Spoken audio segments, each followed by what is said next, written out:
Fear of future. భవిష్యత్ అంటే భయం కొంతమందికి. రేపు అంటే భయం, భయపడద్దు అంటున్నాడు. చింతించొద్దు, రేపటిని గూర్చి చింతించొద్దు. రేపు దాని సంగతులను గూర్చి చింతిస్తుంది. ఎందుకు రేపటి గురించి చింత? నీకు చింతపడదు. నాకు తెలిసిన ఒక ఆవిడ ఉంది, పడుకుంటే నిద్రే పట్టదండి.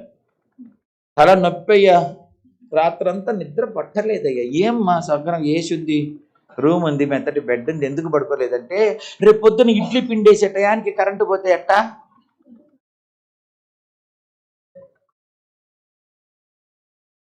ఇడ్లీ పిండేసే టయానికి కరెంటు పోతే ఎట్టా? చట్నీ చేసేటప్పుడు మధ్యలో మిక్స్ ఆగిపోతే ఎట్టా?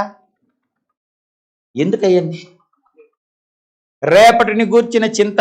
ఈ రోజుకు బతకరా అంటే రేపటిని బతుకుతుంటారు కొంతమంది. రేపటి ఎందుకు? Enjoy this day. ఈ రోజును ఎంజాయ్ చేయి, ఈ రోజు దేవుని కృపలను అనుభవించు. రేపు ఉంటే రేపు చూద్దాం. రేపు కూడా దేవుని కృప ఉన్నది కదా. రేపటి పనులు రేపు దేవుడు చూస్తాడు. రేపు దాని సంగతులను గురించి ఆలోచిస్తుంది. ఎందుకు చింతపడతావు? కొన్నిసార్లు ఎప్పుడు చింతే. కొంతమంది చింతించి చింతించి చింతించి చింతకంత అవుతారంట. ఇంత ఇస్తరాకంత ఆరటాకంత ఉండాల్సిన వాళ్ళట చింతాకంత అవుతారు. చింతించి చింతించి కొంతమంది ఎప్పుడు ఏంటో చించుతా ఉంటారు. పక్కనాళ్ళు పిలుస్తున్న పలకరు, నిన్నే అనేదాకా నన్న ఏందంట అంత పరధ్యానం? ఏంటంటే అంతలా ఉన్న చించేది? చించి ఏం చేస్తావు?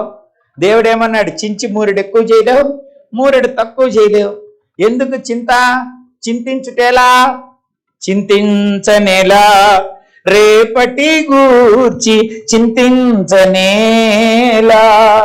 ఏ నాటికీడు ఆనాటికే చాలును.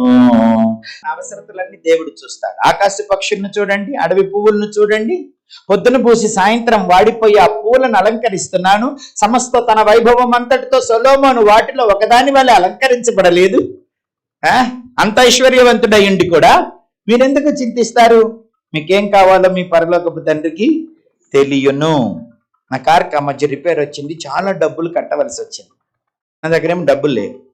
దేవుడు అంటే అద్భుతం చేస్తాడని అంటే, ఒక ఆవిడ మరియమ్మ అని కాసర్బాద్ అనే ఊరిలో క్యాన్సర్ గడ్డలు వచ్చినాయి ఒళ్ళంతా. కీమో పెడితే వెంట్రుకలన్నీ ఊడిపోయింది, బలహీనమైపోయింది. ఇక చచ్చిపోద్దని చెప్పేసి అందరూ వదిలేసేసుకున్నారు ఆశ. మంచాన పడింది. ఇక రేపా మాపా అన్నట్టుంది. పాస్కి తీసుకెళ్లాలన్నా వాళ్ళ ఆయనే తీసుకెళ్ళాలి. మంచంలో నుంచి లేపుకొని వాళ్ళ ఆయన అన్నాడట, నేను ఏనాడు చేసుకున్న పాపమో నిన్ను పాస్కి తీసుకెళ్లాల్సి వస్తుంది. అర్ధరాత్రి లేపుతావు, తెల్లవారుజామున లేపుతావు. నేనేదో పాపం చేసుకున్న పోయిన జన్మలో, అందుకే నిన్ను కట్టుకున్నా. నేను తీసుకెళ్ళటం ఏంటి నిన్ను బాత్రూమ్కి అన్నాడు. అయ్యా నువ్వు కాకపోతే ఎవరు తీసుకెళ్తారయ్యా? ఓ పచ్చి బూతులు తిడుతున్నాడు. తను తాను తిట్టుకుంటున్నాడంటే ఆమెను తిడుతున్నాడు.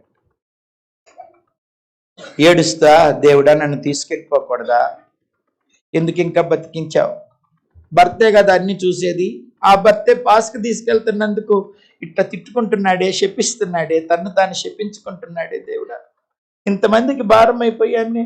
ఏ పిల్లలు వచ్చి నన్ను చూస్తారు?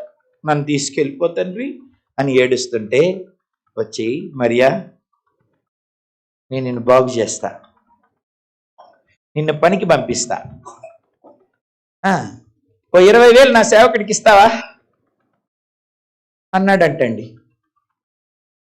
20,000 నేను రేపో మాపో చచ్చిపోయేటట్టుంటే, మంచాన పడి ఉంటే, బాత్రూమ్కి తీసుకెళ్ళటానికి నాకు సర్వస్వమైన నా భర్తే నా గురించి అసహనంతో తిడుతుంటే నేను 20,000 అట్టిస్తానయ్యా, నేను లేపుతా, నేను బాగు చేస్తా, నేను పనికి పంపిస్తా, 20,000 ఇస్తావా? నా మందిరంలో సాక్ష్యం చెబుతావా అన్నాడు.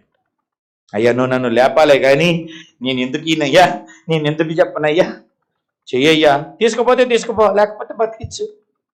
ఆయన వచ్చి ఆమెను అరకాలు నుంచి నడినెత్తి వరకు ఒక్కసారిగా చేత్తో ఇలా అన్నాడంటండి.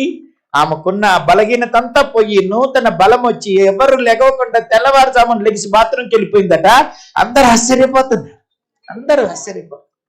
వెళ్ళి కోత కోసి నాటులేసి పని చేసి 20,000 తీసుకొచ్చి మొన్న డిసెంబర్ 31వ తారీఖున అయ్యగారు ఇగో దేవుడు ఇమ్మన్నాడు, నేను ఇచ్చా, నాకు శక్తి ఇచ్చాడు అయ్యగారు. మా ఆయన నన్ను తిట్టాడు అయ్యగారు, చెప్పించుకున్నాడు అయ్యగారు, నన్ను బాత్రూంకి తీసుకెళ్ళటానికి నాకు ఇట్లాంటి గతి పట్టింది ఏమిటని తిట్టుకుంటున్నాడు అయ్యగారు.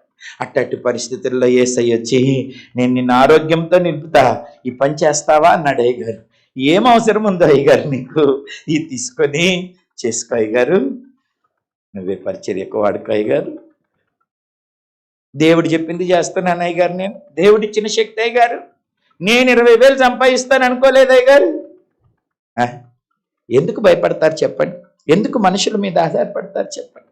నీ అవసరతలన్నీ నీ పరలోకపు తండ్రికి తెలియదా? నీ హృదయం ఆయనకి తెలియదా? అద్భుతం చేస్తాడు ఆయన, నిన్ను పోషిస్తాడు ఆయన, నీ బిడ్డలను పోషిస్తాడు ఆయన. ఆయన నువ్వు కలిగి ఉంటే చాలు, ఆయన నీకు తోడై ఉంటే చాలు, దేవుడు మీకు తోడై ఉంటే చాలు.